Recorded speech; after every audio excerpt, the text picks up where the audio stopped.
Welcome to the Deep Dive. We're here to really extract the core insights from information you need, helping you, our listener, the learner, get up to speed quickly, without getting buried in details. You're after that efficient knowledge, those aha moments. And, well, that's what we aim for. Today, we're diving into two really foundational ideas in business continuity and resilience. Exactly. And we're using the DRI International Glossary for Resilience as our source today. It's a fantastic resource. Think of it as, well, the industry's agreed upon understanding. It's put together by DRI International. They're a major voice in this field. They've basically collected what they see as the best, most commonly used definitions out there. And it wasn't just them. It involved collaboration, across different organizations, different countries even, all to ensure we're sort of speaking the same language. Yeah, that makes perfect sense, especially when unclear terms can just make a crisis worse, right? We've all seen that happen. Yeah. Different people hearing the same word differently. So our mission today is pretty focused. We want to get really clear on acceptable downtime and acceptable risk, specifically according to this glossary. Let's start with acceptable downtime. Ready to dig in? Okay, so the DRI glossary, and they credit ACES for this one, defines acceptable downtime as the maximum elapsed time between a disruption and restoration of needed operational capacity or capability. Maximum elapsed time. Okay, so right away that says deadline. There's a limit, a point where it's been too long. And disruption, I guess that's anything that stops things working normally, like a power outage, system crash. That's right, anything that interrupts normal operations. The glossary probably defines it more later, but that's the gist. And then the key part seems to be restoration of needed operational capacity or capability.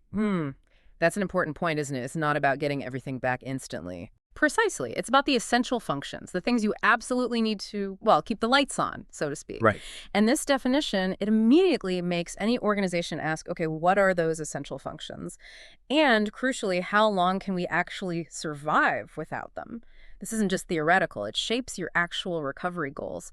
For example, if a company decides, say, 2 hours is the acceptable downtime for taking customer orders, then their whole recovery plan has to aim for that 2-hour target. This usually involves something called a business impact analysis, a BIA, to really nail down those critical processes and how time-sensitive they are. Yeah. That links directly to what you, the learner, are looking for: practical, efficient knowledge. Understanding acceptable downtime gives organizations a really clear way to prioritize recovery and spend their resources smartly. It's about setting realistic, measurable targets for, getting back on your feet after something hits. Well put. Now let's pivot to the second term. Acceptable risk. This one's maybe a little more layered. The DRI glossary, this time referencing the UNDRR, defines acceptable risk as, let me get this right, the level of potential losses that a society or community considers acceptable given existing social, economic, political, cultural, technical, and environmental conditions. Okay. Level of potential losses. Right. So what could be lost, the potential damage. But what really jumps out at me there is the context part. Yeah. Social, economic, political, cultural, technical, and environmental conditions. Yeah. Wow. That suggests what's acceptable isn't fixed at all. Exactly right. It shifts depending on, well, everything around us. Think about it, maybe community living near a floodplain. Okay. Their tolerance, their acceptance of potential property damage risk might be quite different from a community somewhere with almost no natural disasters. Things like, how much does it cost to build stronger defenses? Is the public willing to put up with certain inconveniences for more safety? Even, cultural views play a role. Right. It all shapes what that society or community decides is an acceptable level of risk. It's a very broad societal perspective on what harm is tolerable. That societal angle is really interesting. Maybe not the first thing a business thinks about for its own risks, but the glossary adds an editor's note from UNDRR here, which brings in a very practical side. I think you'll find this useful for seeing the whole picture. Yes, that note is key. It explains that, particularly in engineering, acceptable risk gets much more defined, more actionable.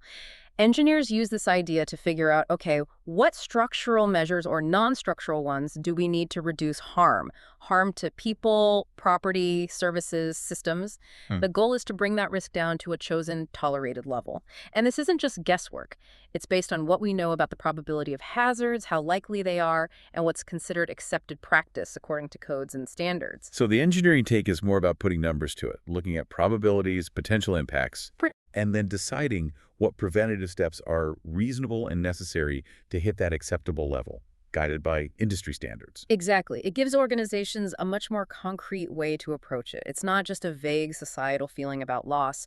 It's about taking specific, measurable actions based on data and professional agreement to protect against bad outcomes. Right.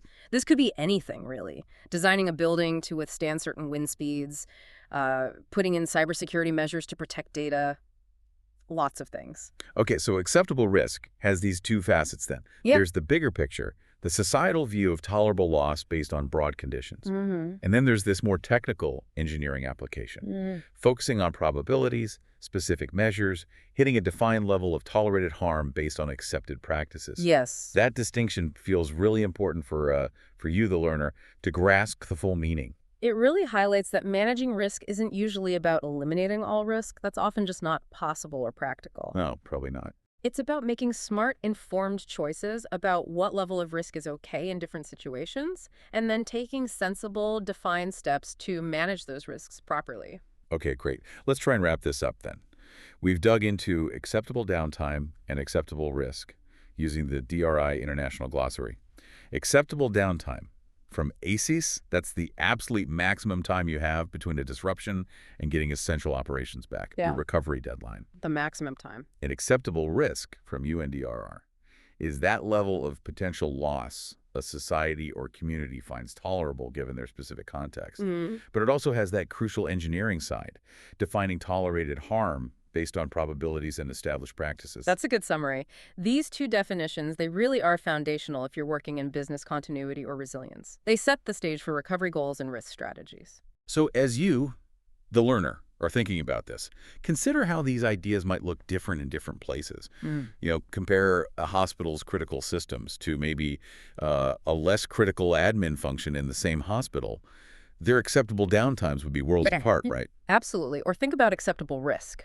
The risk of a small website outage versus, say, a massive data breach. The tolerance levels are completely different. And how do organizations actually figure these levels out?